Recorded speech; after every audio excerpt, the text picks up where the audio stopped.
The airport hummed with noise. Rolling suitcases, distant announcements, the low murmur of tired travelers.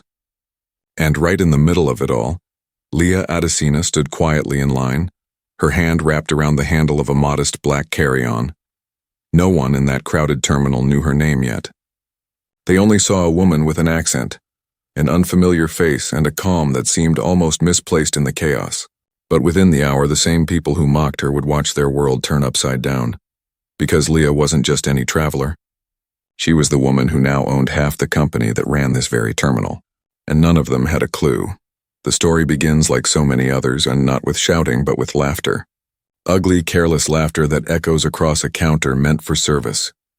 The terminal operations manager, Ben Harlow, leaned over his desk with a smirk. "Sorry, ma'am," he said, his voice dripping with condescension. "We don't speak whatever that is."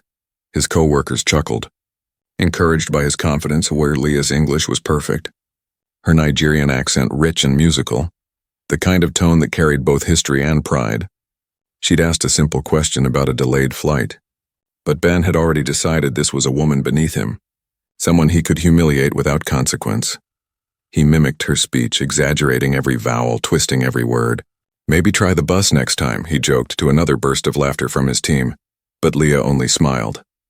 Her expression didn't crack, though her eyes flickered, not with shame, but with understanding. This wasn't her first time meeting someone like Ben. It wouldn't be her last. Without saying another word, she took out her phone and quietly hit record. Every insult, every sneer, every smirk, captured in crisp digital sound. Proof that would soon bring this entire terminal to its knees. The storm outside had already delayed flights across the city, but the real storm, the one that would shake this place, had just begun to form. Leah adjusted her blazer, the navy fabric still crisp despite a 15-hour workday.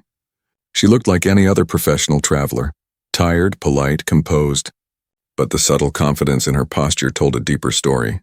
15 hours ago, she'd been in a boardroom signing papers that gave her company, Aurora Global Travel, controlling shares in this very airline's operations. 15 hours later, she was being mocked for her accent at the counter of her newest acquisition. The irony would have been amusing if it weren't so telling. When Leah reached the counter again, she found herself face to face with Ben. His badge gleamed under the fluorescent lights, the title Terminal Manager proudly displayed as though it were a crown. He didn't recognize her name on the ticket. He didn't notice the corporate insignia on her ID tag, the very one his company's executives had been briefed about earlier that day. All he saw was a black woman with a foreign name. "How can I help you today?" he asked, speaking slowly, loudly, almost theatrically. Leah blinked once, recognizing the performance. "Good evening," she said softly, sliding her passport and boarding pass across the counter. "I'm inquiring about Flight 822 to New York. The screen says delayed, but there's no updated time." Ben took the documents, his eyes flicking over her passport. "Leah Aid. Sina?" He stumbled, mispronouncing it deliberately. He chuckled.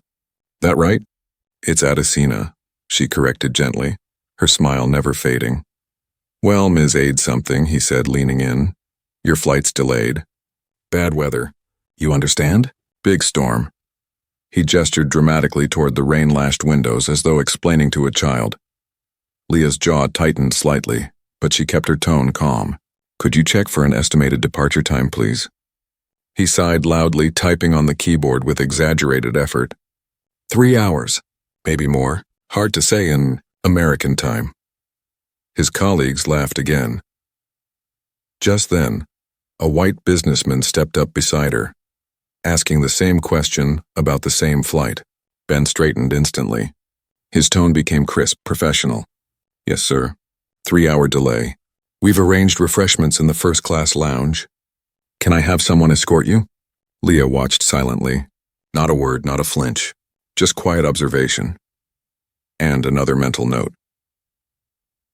When the man walked away, she asked softly, "I couldn't help noticing you didn't offer me that same courtesy." Ben's smirk returned. "Maybe if you spoke proper English, ma'am, I could give you proper service." And that was the moment Leah's phone buzzed in her pocket. A message flashed on the screen. Acquisition complete. Aurora Global now holds 52% of Skylink terminals. Her eyes flicked up from the screen to meet Ben's smug expression. For a moment, neither of them spoke. He thought her silence meant defeat. He had no idea it meant victory.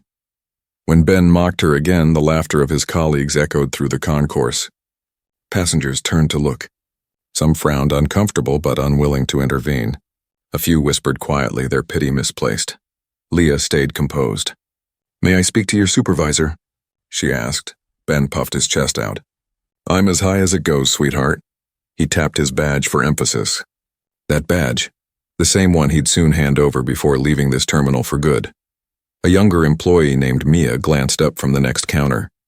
Her eyes met Leah's briefly, a flicker of empathy there, a hesitation.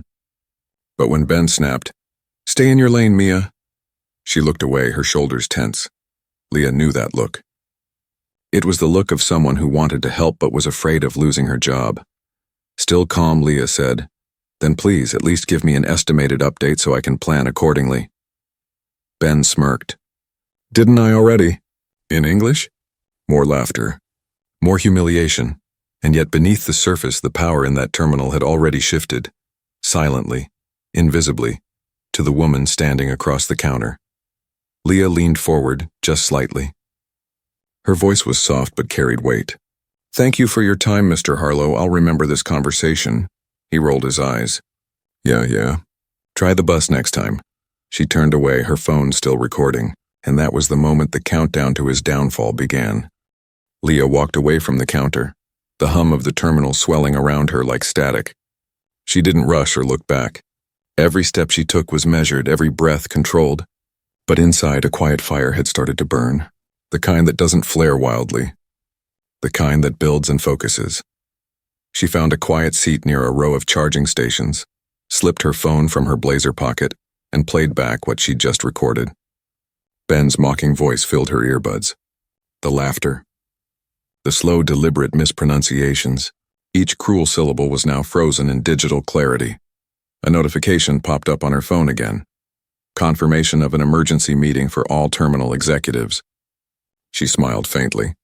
Timing couldn't have been better. Outside, thunder rolled through the storm clouds above the runway. Inside, Ben stood behind the counter, retelling his version of the encounter to his coworkers as if it were some comedy act. They laughed, their amusement laced with something small and mean.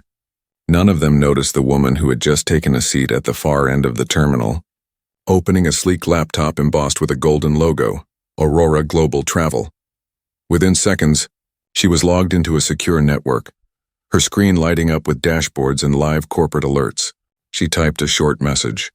Proceed with integration phase early. Confirm leadership review today. Her fingers paused over the keyboard, then added, Include terminal operations. She closed the laptop, exhaled softly, and watched the people around her. A crying child. A businessman pacing with his phone glued to his ear. An older couple holding hands. The world moved, unaware that something monumental was about to shift inside this building. Ben, meanwhile, was enjoying himself too much to notice the glances from passengers who'd overheard parts of his earlier exchange. Some looked uncomfortable, others angry, but none spoke up. That's how people are, Leah thought. Most hate injustice, few risk confronting it. That silence is how discrimination survives. Quiet, subtle, tolerated. She rose from her seat and started toward the escalators leading to the executive concourse. Her steps echoed softly on the polished floor. As she passed a group of airline employees, one of them, Mia, the young woman who'd wanted to help earlier, caught sight of her and hesitated. Leah met her eyes and smiled gently.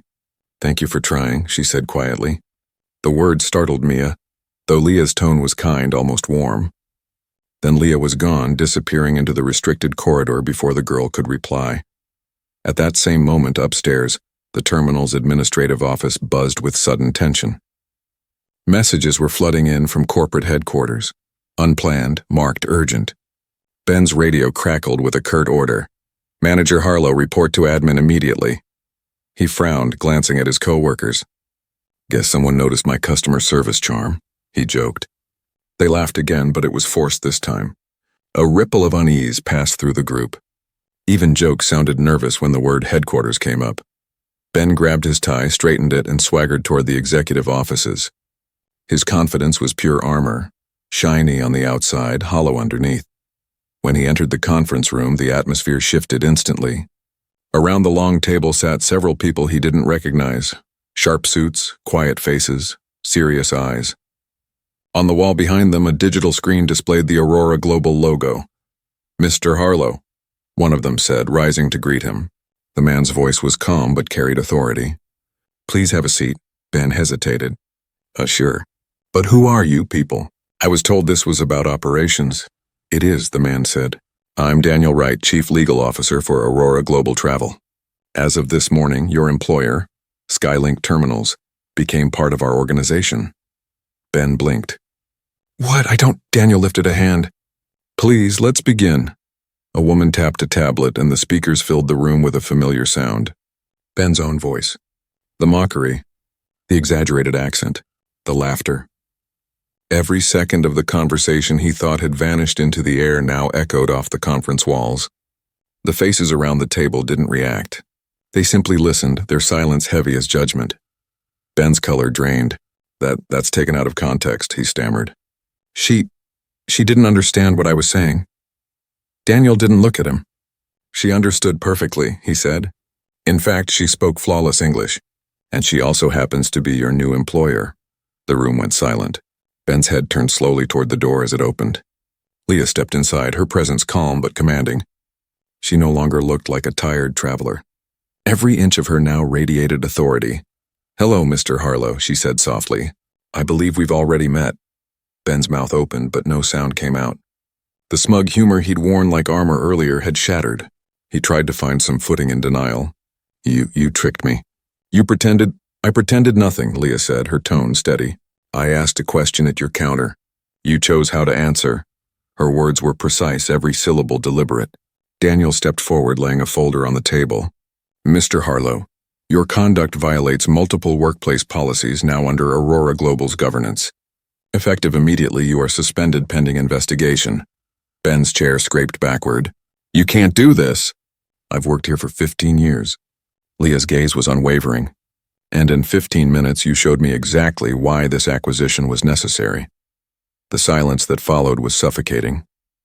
Ben looked around the room, seeking sympathy, but found only averted eyes. His authority had vanished, leaving him exposed and small. Security entered quietly, waiting by the door. Leah nodded once.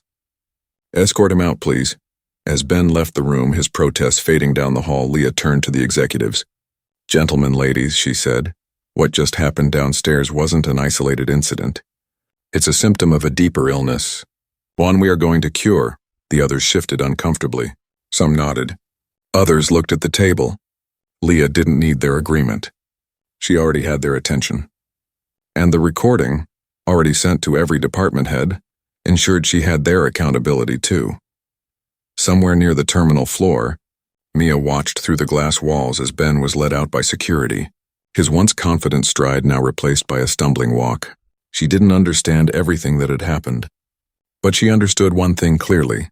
Something big had changed, and Leah, standing at the top of the terminal overlooking the bustling concourse below, understood it too, for the first time in her career. Justice wasn't a dream whispered behind closed doors. It was unfolding right in front of everyone's eyes. She took out her phone again and called Daniel. "Prepare the meeting notes," she said. "We're restructuring leadership. Effective today." The storm outside raged louder, thunder shaking the glass. But inside, the air felt strangely calm. The calm that comes right after the first lightning strike when the sky has just remembered its power. And Leah was that storm. The next morning arrived heavy with rain, streaking down the glass walls of the terminal like silver threads. Leah stood by a panoramic window, her reflection faint against the storm. Below her, the concourse bustled as if nothing had changed, but everything had. Ben's removal had sent ripples through the building. Whispers followed in every break room, every hallway. Some called it justice, others called it trouble. But Leah didn't care what they called it. What mattered was that silence had finally cracked. Downstairs, employees stole glances at her as she moved through the terminal. The same woman who had once stood quietly at the counter now walked with quiet authority, her badge granting unrestricted access. She paused near the customer service desk where Mia was assisting a frustrated traveler. The young woman spoke with patience, her tone calm, measured. When the passenger walked away satisfied, Leah stepped forward. "You handled that beautifully," she said. Mia blinked, startled. "Thank you, ma'am," Leah smiled. "Call me Leah." That simple exchange was enough to send a ripple of surprise through the nearby staff. They weren't used to kindness coming from leadership, much less from someone who looked like her. An announcement crackled through the intercom, calling all senior terminal staff to conference room A. It was time. Inside the boardroom, the air was tense. The familiar faces of Skylink's senior managers filled the seats, their expressions guarded. Some had already heard about Ben's dismissal. Others had heard rumors of recordings, of corporate audits, of new ownership. Leah entered last. Every conversation stopped. "Thank you for joining on short notice," she began. Her voice was calm but carried the weight of someone who knew she didn't need to raise it to command attention. As most of you are aware, Aurora Global Travel finalized its acquisition of Skylink terminals yesterday. Effective immediately, all operational standards now fall under our code of ethics. A murmur spread through the room. One of the older managers, a man with thinning hair and a sharp suit, raised a hand. "With all due respect, Ms. Adesina, we've been running this terminal efficiently for years. A few isolated incidents don't require a complete overhaul." Leah met his gaze. "If those incidents were truly isolated, your passengers wouldn't be filing identical complaints across multiple years." She pressed a button on the tablet in front of her, and the screen behind her flickered to life. Charts, graphs, and records filled the display, complaints categorized by region, ethnicity, and language background. Each data point was a story of humiliation, each percentage a pattern of prejudice. "Efficiency," Leah said softly, "is meaningless when it comes at the cost of dignity." Silence settled again. She could feel the weight of their discomfort pressing against the walls. Then from the doorway a quiet voice spoke. "She's right," heads turned. It was Mia, standing nervously with a folder in her hands. Leah gestured for her to step inside. "Please," she said, "go on." Mia hesitated, then took a deep breath. "I've been working here for 3 years. I've seen passengers mocked, ignored, treated like they didn't belong. And when we tried to speak up, we were told not to make trouble." Her hands trembled slightly as she set the folder on the table. "These are notes I've kept. Dates, names, incidents." The room went completely still. Leah opened the folder. Inside were neatly typed pages, incident logs, witness statements, even copies of dismissed complaints. The evidence was damning. She looked up at Mia, her expression steady but full of respect. "You took a risk keeping this," Leah said quietly. Mia nodded. "Someone had to." Leah turned back to the table. "This is what accountability looks like. It's not a threat to your authority. It's the beginning of your credibility." A different manager leaned forward.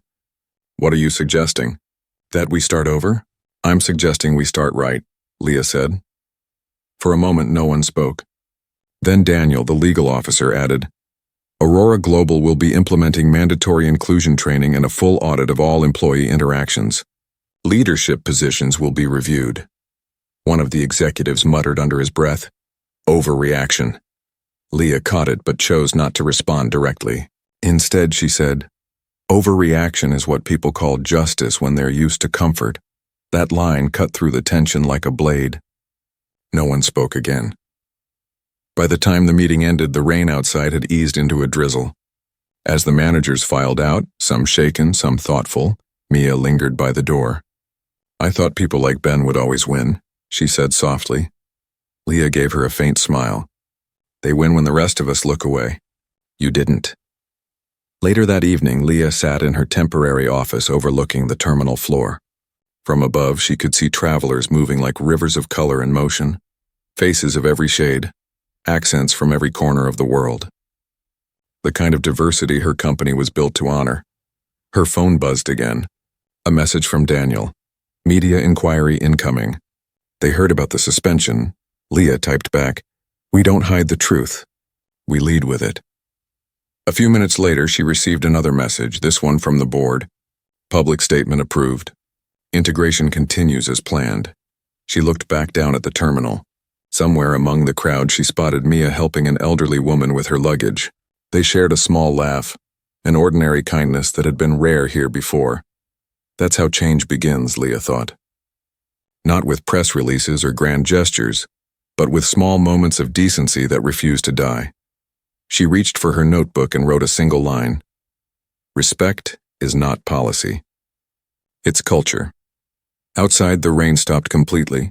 The night sky reflected in the glass, vast and dark, scattered with distant lights. Leah smiled faintly. Tomorrow, the real work would begin. And the world would soon know that Aurora Global's quiet new CEO wasn't just changing a company. She was redefining what power looked like. Weeks passed and the terminal began to change. It didn't happen overnight, but the signs were there. Subtle at first, then unmistakable. The laughter that once echoed cruelly across the customer service desk was replaced by softer tones. Genuine greetings.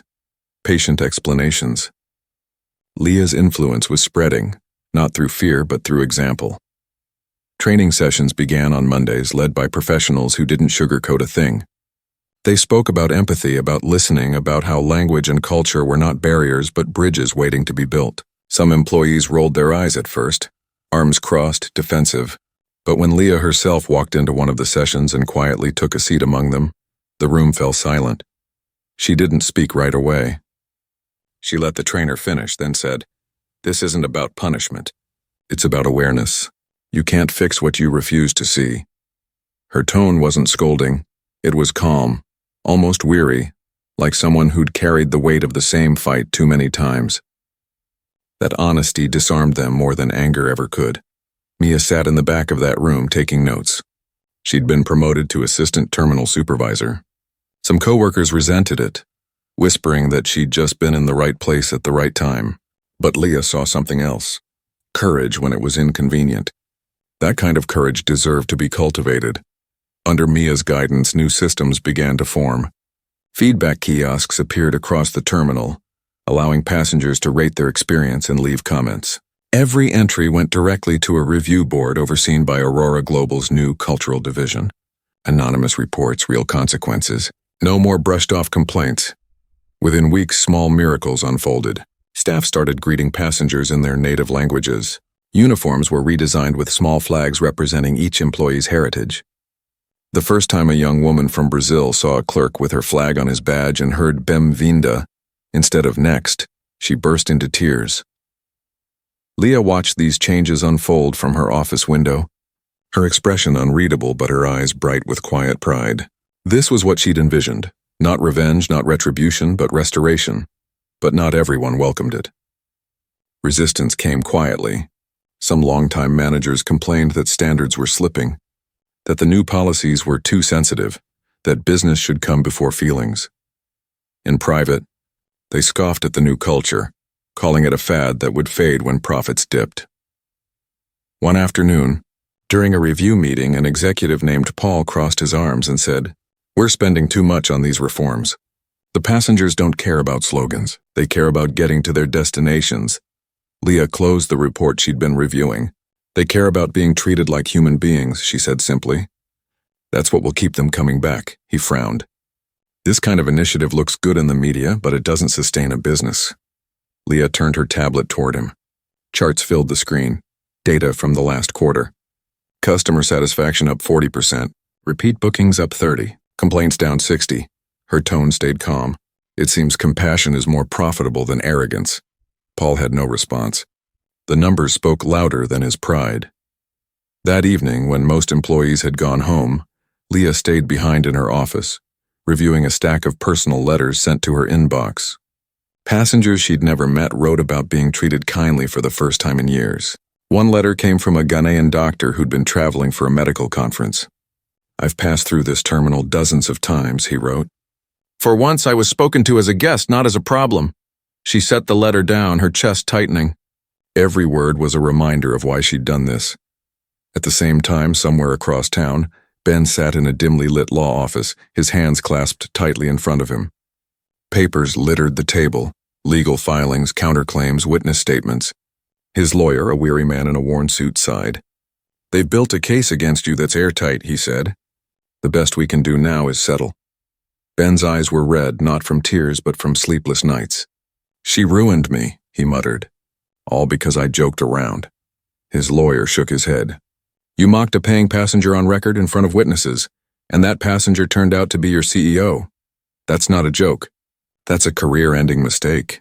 Ben's fingers twitched. I'll take it to court. Then they'll destroy you in court, the lawyer replied quietly. For the first time, Ben didn't answer.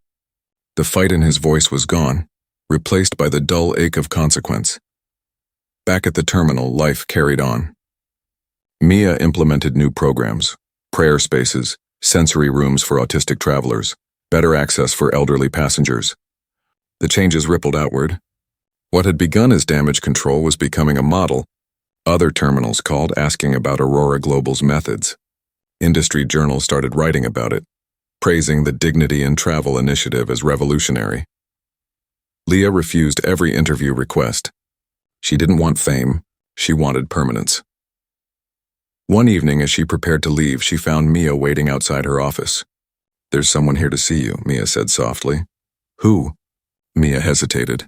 Ben. Leah paused, the air between them thick with old memory. Show him in. Ben entered, looking older, smaller somehow.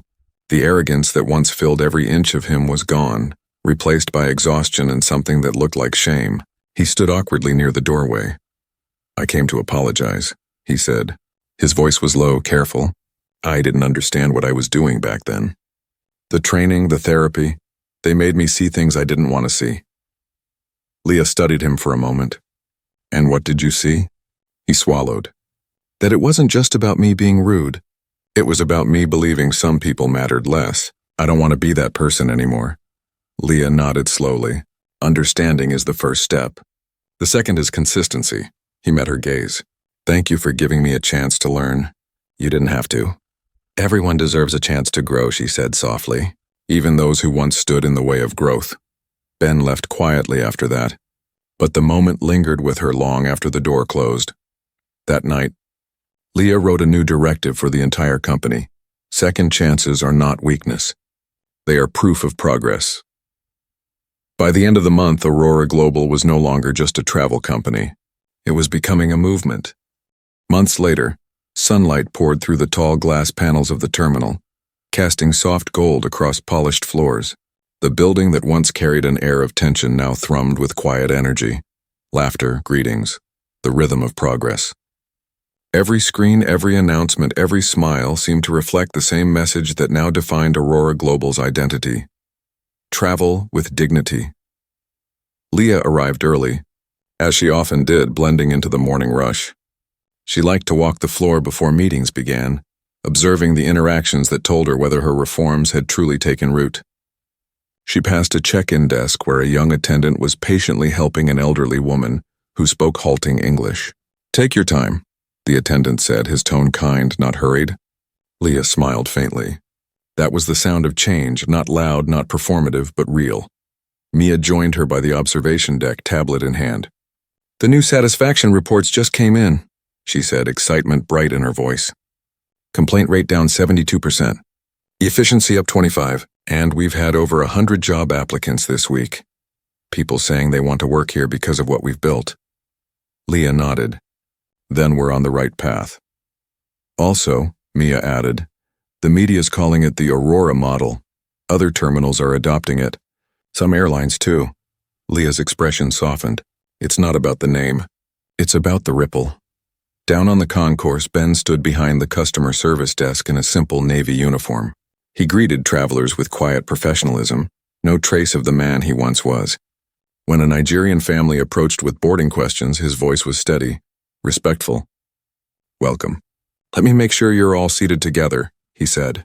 The father smiled in surprise. You remind me of home, the man said warmly. Ben hesitated for a second, then smiled back. That's the best compliment I've ever received. From the upper floor, Leah watched the exchange, saying nothing. Forgiveness, she thought, wasn't always spoken.